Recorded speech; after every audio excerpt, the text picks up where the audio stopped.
गांव में तो सब जगह अकाल की परिस्थिति हो गई है। लगता नहीं कि अब इस गांव में ज्यादा दिन रुकना उचित होगा। काम के लिए बाहर गांव तो जाना ही पड़ेगा। भूषण काम की तलाश में दूसरे गांव की ओर निकल पड़ता है। चलते चलते वह विजयपुर गांव में आ जाता है। वहां उसका रहने का कोई ठिकाना नहीं था और उसके पास कोई काम भी नहीं था। चलते चलते वह एक अमीर किसान जगत सेठ के पास आ पहुंचता है। सेठ जी, मैं भूषण दूसरे गांव से आया हूँ।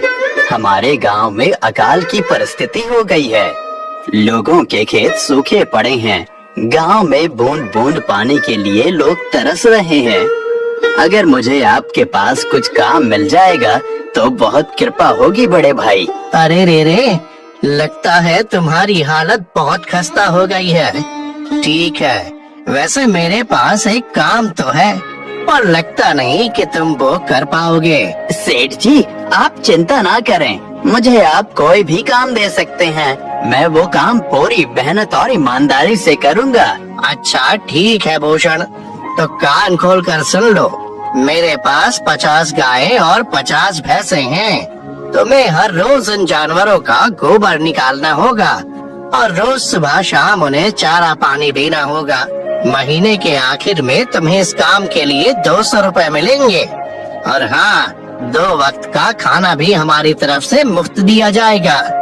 बोलो, क्या तुम ये काम कर पाओगे?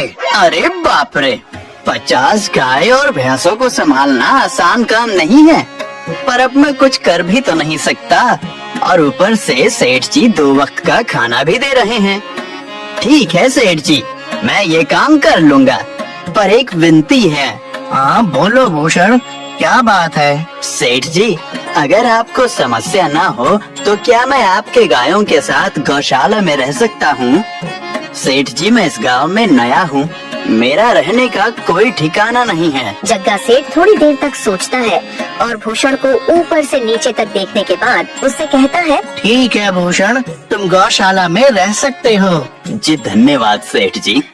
तब से भूषण गौशाला में रहकर अपना काम करने लगता है। वह रोज जल्दी उठकर गाय और भैंसों का गोबर निकालता, उन्हें चारा डालता और समय पर पानी भी पिलाता था। हर रोज भूषण अपना काम ईमानदारी और पूरी मेहनत से करता था। जगत सेठ को भी भूषण का काम बहुत पसंद आने लगा, क्योंकि वह अपना काम सफाई से करता था। एक दिन जगत सेठ भूषण को बुलाकर उससे बोलता है, भूषण, मुझे तुम्हारा काम बहुत पसंद आया है। तुम गाय और भैंसों का अच्छा ख्याल रख रहे हो, इसलिए दूध की गुणवत्ता भी बढ़ गई है और गायें पहले से ज्यादा दूध भी दे रही हैं। इसलिए मैं आज से तुम्हारी तनख्वाह बढ़ाकर पूरे 400 रुपए कर रहा हूँ। आपका बहुत बहुत धन्यवाद सेठ जी। कुछ दिन ऐसे ही बीतने लगते हैं। भूषण जगत सेठ के पास बहुत मेहनत और ईमानदारी से काम करता है। धीरे धीरे भूषण के पास अच्छा खासा रुपया जमा हो जाता है, जिससे वह अपने लिए छोटा सा रहने लायक एक कुटिया बनवा लेता है। उस गौशाला में सोकर तो नाक से गोबर की गंध अभी भी नहीं जा रही। अब आखिरकार मुझे अपने घर में चैन से सोने को तो मिलेगा। तब से भूषण जगत सेठ के पास गौशाला में काम करने आता और 2 वक्त का खाना खाकर अपने घर सोने के लिए चला जाता था। कई साल ऐसे ही बीत जाते हैं। भूषण की मेहनत के कारण उसके पास अच्छा खासा रुपया जमा हो जाता है। एक दिन भूषण जगत सेठ से बोलता है, सेठ जी, आजकल गांव में चोरी की समस्या बहुत बढ़ गई है और मेरे पास कुछ रुपए भी जमा हैं जो मैंने अपने घर में रखे हुए हैं, पर मुझे उन पैसों की चोरी की चिंता हो रही है।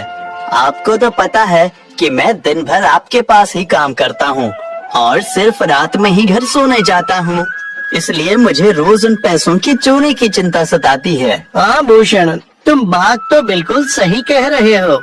आए दिन गांव में नए नए चोरी के किस्से सामने आ रहे हैं और दिन भर तो तुम्हारा घर खाली ही रहता है, तो चोरी होने की संभावना तो जरूर है। जगत सेठ थोड़ी देर सोचता है और फिर भूषण से कहता है, देखो भूषण, ऐसे समय में तो गांव में एक ही जगह है जहाँ पर तुम्हारा धन सुरक्षित रह सकता है, और वो है जमींदार का घर। क्या जमींदार का घर? हाँ भूषण, इस गांव के जमींदार बहुत ईमानदार और दयालु हैं। ऐसा मैंने कुछ लोगों से सुना है, और उनके घर पर बहुत सारे पहरेदार भी हैं, तो चोरी होने की संभावना बहुत कम है।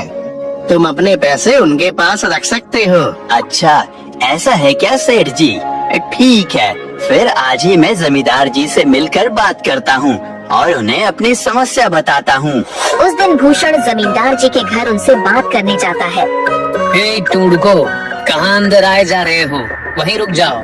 जी, मुझे जमींदार जी से मिलना है। मुझे उनसे कुछ काम है। क्या काम है तुमको उनसे? मुझे जरा बताओ। जी, मुझे कुछ पैसे रखवाने थे उनके पास, यही काम के लिए आया था मैं। अच्छा ठीक है, तुम अंदर जा सकते हो। नमस्ते जमींदार जी, मैं भूषण जगत सेठ के यहाँ काम करता हूँ। कुछ साल पहले ही मैं दूसरे गांव से यहाँ आया हूँ। अच्छा भूषण, बोलो तुम्हारा क्या काम है मेरे पास? जमींदार जी, मैं सालों से जगत सेठ के पास काम कर रहा हूँ और मैंने कुछ रुपए भी जमा कर लिए हैं। पर बात यह है कि गांव में चोरी की समस्या बहुत बढ़ गई है, तो मुझे अपने रुपए घर में रखने से डर लग रहा है। अच्छा, कितने रुपए जमा किए हैं तुमने? जमींदार जी, यही कोई 5 से 6 हजार रुपए होंगे मेरे पास। वाह, ये तो बड़ी रकम है। मैंने आपकी ईमानदारी के बारे में लोगों से बहुत सुना है, इसलिए मैं अपनी रकम आपके पास कुछ वक्त के लिए रखने आया हूँ। हाँ भूषण, तुमने बिल्कुल सही सुना है। तुम्हारी रकम मेरे पास पूरी तरह से सुरक्षित रहेगी। तुम अब चिंता ही छोड़ दो, मैं सब देख लूँगा। भूषण अपने पैसों की थैली जमींदार को दे देता है। ये पूरे 5,800 रुपए हैं, आप गिनकर देख लीजिए। गिनने की क्या जरूरत है? तुम तो जगत सेठ के आदमी हो, मुझे तुम पर पूरा विश्वास है। जमींदार जी, आपका बहुत बहुत धन्यवाद।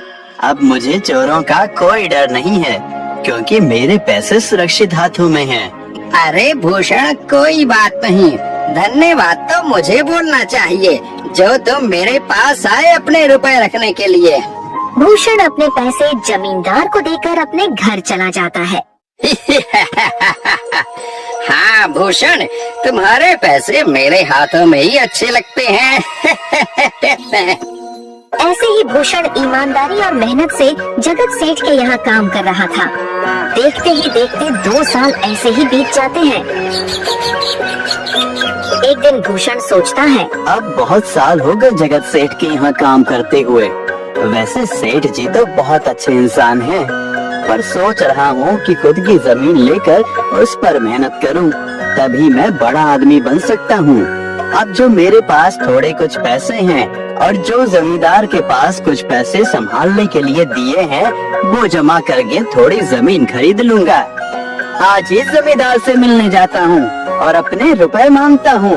ये सोचकर भूषण जमींदार जी के घर चला जाता है। जमींदार जी, मैं अपने रुपए वापस लेने आया हूँ। आपके पास मैंने 5,800 रुपए दिए थे संभालने के लिए। अरे भाई साहब, मैंने पहचाना नहीं आपको। वैसे कौन हो आप? अरे जमींदार जी, मैं भूषण हूँ। पिछले साल मैंने आपको पैसे संभालने के लिए दिए थे, याद आया कुछ? अरे भाई साहब, मेरे पास कितने सारे लोग आते जाते हैं पैसे रखने के लिए, और सभी के साथ मेरा अच्छा व्यवहार होता है। वैसे आपके पास कोई कागजात हैं क्या? क्योंकि मैं हर व्यक्ति से कागज पर ही व्यवहार करता हूँ। किसने कितने पैसे दिए, किसके कितने पैसे रखे हैं, सबका व्यवहार रहता है मेरे पास। जमींदार जी, ये आप क्या बात कर रहे हैं? आपकी ईमानदारी देखकर ही मैंने आपको पैसे दिए थे संभालने के लिए, और आप अब ऐसी बातें कर रहे हैं। कृपया करके मेरे पैसे मुझे वापस कीजिए। हाँ भूषण, मैं ईमानदारी से ही काम करता हूँ, इसलिए तो तुमसे मैं डॉक्यूमेंट्स मांग रहा हूँ। क्या तुम्हें पता नहीं, जब तुम किसी से पैसों का व्यवहार करते हो तो तुम्हें स्टाम्प पेपर पर लिख कर देना पड़ता है। तुम किसी से भी पूछ सकते हो। नहीं जमींदार जी, मैं आपके पैर पड़ता हूँ, कृपया करके मेरे रुपए मुझे दे दीजिए। बड़ी मेहनत से मैंने वो पैसे जमा किए थे, मुझ पर ऐसा अन्याय ना करें। अरे क्या ये झूठ मूठ का रोना धोना लगाया है? लगता है तुम ढोंगी हो और मेरी ईमानदारी और भोलेपन का फायदा उठाकर मुझसे ये रुपए लेने आए हो। रुक, तुझे अभी सबक सिखाता हूँ। जमींदार अपने आदमी को बुलाकर भूषण की पिटाई करने को कहता है। इसे तब तक मारो जब तक ये बेहोश न हो जाए। इस 2 कौड़ी के आदमी ने मेरी ईमानदारी पर सवाल उठाया है, इसे छोड़ना मत। जमींदार के आदमी भूषण को डंडे से खूब मारते हैं। फिर भूषण दुखी होकर अपने घर चला जाता है। भूषण के शरीर पर घाव के निशान स्पष्ट दिखाई दे रहे थे। 2 दिन से भूषण घाव के दर्द के कारण जगत सेठ के घर काम के लिए नहीं जा पाता है। इसलिए अगले दिन जगत सेठ भूषण के पास आ जाते हैं। वह देखते हैं कि भूषण खाट पर सो रहा है और वह बड़ा ही चिंता में नजर आ रहा है। भूषण भाई, तुम 2 दिन काम पर नहीं आए, क्या हुआ भाई? तबीयत ठीक है ना तुम्हारी? कुछ समस्या है क्या? अरे सेठ जी, आप खुद यहाँ आए हो। आप खबर भिजवाते तो मैं खुद चला आता। अरे भूषण, कोई बात नहीं, तुम्हें देखकर लगता है तुम बीमार हो। क्या हुआ है तुम्हें? जगत सेठ, क्या बताऊं, जिस जमींदार के पास पिछले साल मैंने अपने पैसे संभालने को दिए थे, वो आज मुझे पैसे वापस नहीं करना चाहता। वो बहुत लालची इंसान है, वो लोगों को ठग रहा है। और जब मैंने बाद में गिड़गिड़ाना शुरू किया तो उसने डंडे से मार मार कर मेरी पिटाई करवा दी और मुझे वहाँ से धक्के मार कर निकाल दिया। अरे बाप रे, ये तो बड़ा ही गंभीर विषय है। मैंने तो जमींदार के बारे में अच्छा ही सुना था, पर मुझे भी नहीं पता था कि वो इंसान इतना गिरा हुआ है। तभी मैं सोचूं हर साल उसकी संपत्ति इतनी ज्यादा कैसे बढ़ रही है। मुझे माफ कर दो भूषण, मैंने ही तुम्हें जमींदार के पास जाने को बोला था। गलती तो मेरी भी है। नहीं जगत सेठ, आप तो मेरा अच्छा ही सोच रहे थे। ये तो उस जमींदार का लालच है। अब लगता नहीं मेरे पैसे उस जमींदार से वापस मिलेंगे भी। भूषण, मेरे पास एक तरकीब है जिससे मैं तुम्हारे पैसे तुम्हें वापस दिला सकता हूँ। जगत सेठ भूषण के कान में सारी तरकीब बताता है। ठीक है सेठ जी, हे ऊपर वाले, ये तरकीब कामयाब होने दीजिए। अगले दिन जगत सेठ बहुत सारे पैसों को एक सूटकेस में भरकर खुद जमींदार के घर जाता है। अरे जगत सेठ, आज आप खुद यहाँ? बोलो भाई, इस गरीब के घर कैसे आना हुआ? हमारा तो ये सौभाग्य है कि आप जैसे धनी आदमी के चरण हमारे घर में लगे हैं। नमस्ते जमींदार जी। अरे जमींदार जी, आप तो मुझे अब लज्जित कर रहे हैं। वैसे मैं कुछ महीनों के लिए दूसरे राज्य में व्यापार करने जा रहा हूँ।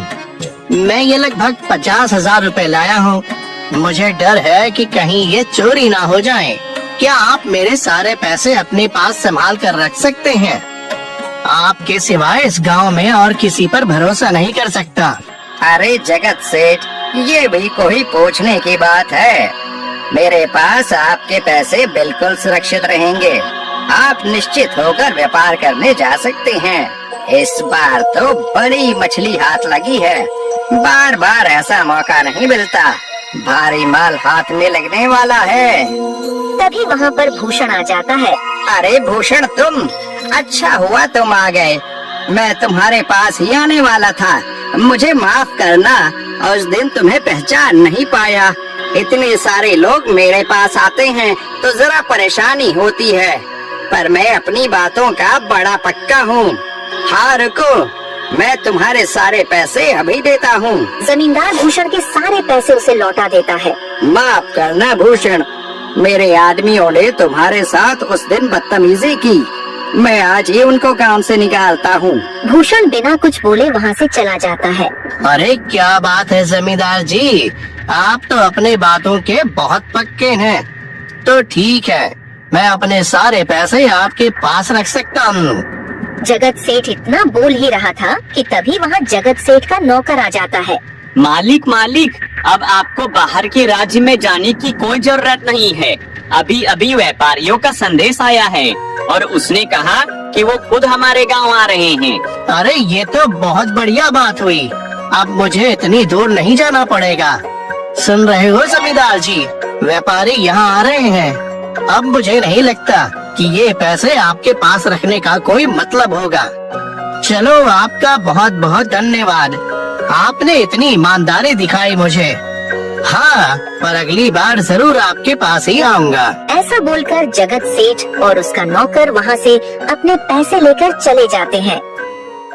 धत तेरी की, ये क्या हो गया?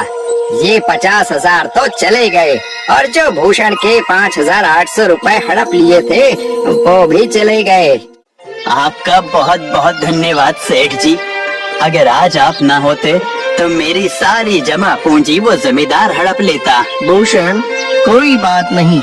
जो व्यक्ति मेहनत और ईमानदारी से कमाता है, ऊपर वाले उसका कभी बुरा नहीं होने देते। और जो हराम की कमाई का खाता है, उसका कभी अच्छा नहीं होने देते।